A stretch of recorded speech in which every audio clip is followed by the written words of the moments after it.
Saint-Martin-des-Fontaines, en Vendée. C'est dans ce petit village de 150 habitants que vit Fred, 47 ans. Sa maison se résume à ce petit mobil-home de 27 mètres carrés. Voilà, c'est chez moi, c'est mon humble demeure. Si Fred essaye de garder le sourire, sa situation est précaire. Après un divorce et la perte de son emploi en région parisienne, ce père est venu s'installer ici pour se rapprocher de ses 4 enfants. Ce mobil-home devait être une parenthèse, mais 3 ans plus tard, rien n'a changé. Le principal, c'était que j'étais à côté d'eux, quoi. J'ai installé le mobil-home là en attendant, et j'avais fait des plans de construction de maison et tout, et puis bon, ça n'a pas abouti à cause des finances, et la situation s'est aggravée, et puis voilà. Sans travail fixe, Fred doit se contenter du strict minimum et les conditions de vie sont rudimentaires. Toutes les canalisations d'eau passent en dessous.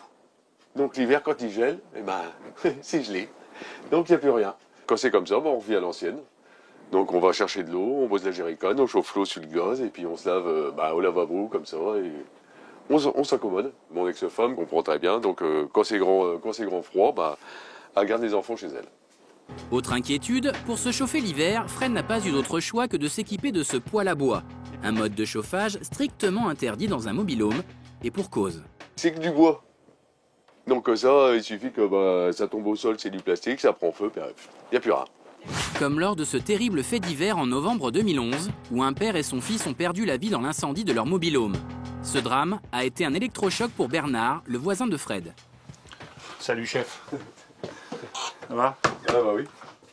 Avec ma femme, on s'est dit, nous on a 10 fois pire sous les yeux tous les jours, puisque Fred, il vit dans un mobil-home ancien, voire vieux, très vieux, mal isolé, qui chauffe avec un poêle à bois.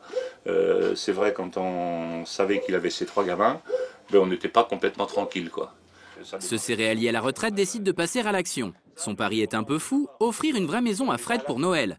Avec une 50aine de bénévoles, il remue depuis plusieurs mois ciel et terre pour faire de ce rêve une réalité. Et les élans de générosité sont parfois surprenants. Il y en a un qui veut offrir un arbre. Donc on va bien obligé de le dire à Fred. Oui.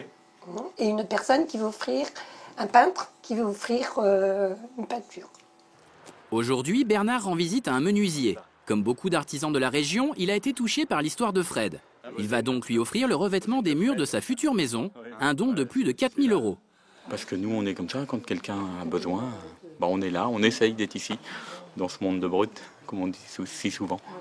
Pour ce qui est de la maison en elle-même, elle sera en bois et fera 90 mètres carrés, soit 3 fois la surface du vieux mobil-home de Fred. C'est l'association agricole dont fait partie Bernard qui l'a en partie payé. Avec un don de plus de 20 000 €, ses adhérents détiennent la palme de la générosité. C'est du 100% voisinage, là. Au fil des mois, et grâce à Internet, l'histoire de Fred a même dépassé les frontières vendéennes. C'est avec fierté que Bernard va lire aux membres de l'association les derniers messages de soutien reçus. J'aurais bien proposé d'aider, mais j'habite l'Irlande. Peut-on vous envoyer des dons? Merci et bonne chance. Juliette. Des témoignages poignants qui font chaud au cœur de nos bénévoles. Et cerise sur le gâteau, des producteurs veulent même adapter l'histoire de Fred au cinéma. Pour eux, l'histoire était magnifique et ils vont faire une proposition de contrat. La rumeur dit que ce sera Depardieu qui fera mon rôle. Si Bernard a le sourire aux lèvres, ces derniers mois n'ont pas toujours été faciles pour lui.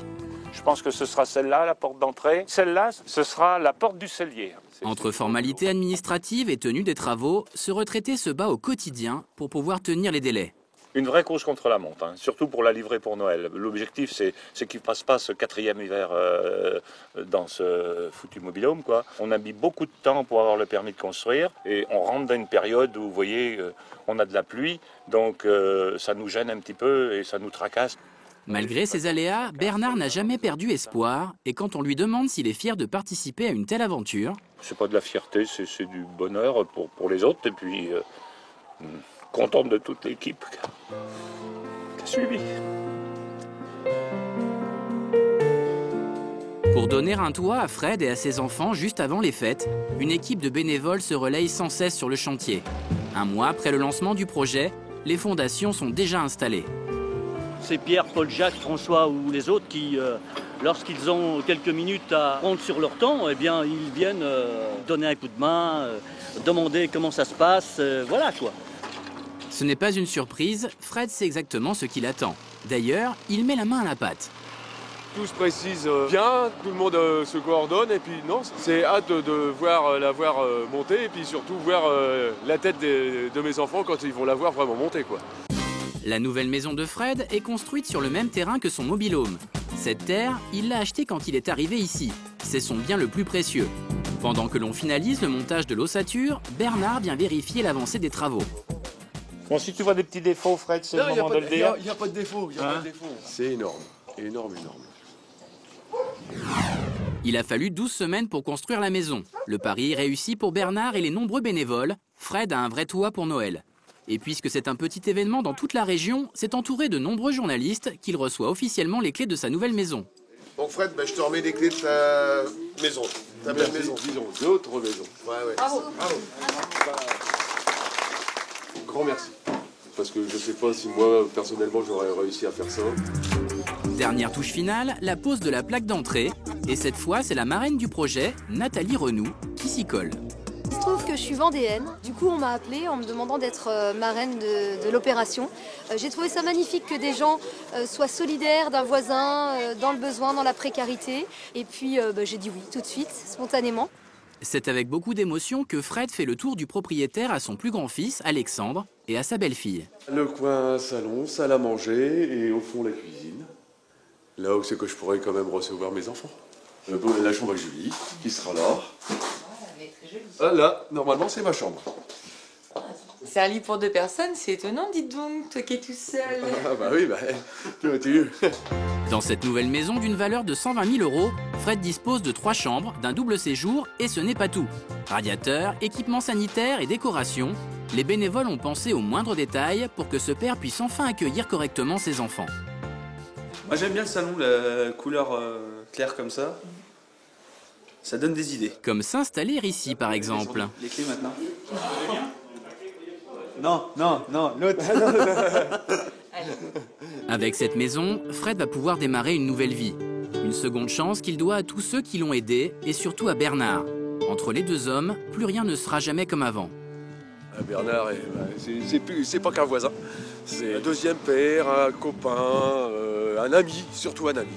C'est le plus beau des cadeaux de Noël qu'on a pu me faire, quoi. C'est vrai qu'une maison pour Noël, difficile de faire mieux comme cadeau. Quant à Fred, il a retrouvé du travail et son histoire sera prochainement adaptée au cinéma dans un film qui pourrait s'appeler Mobil-home.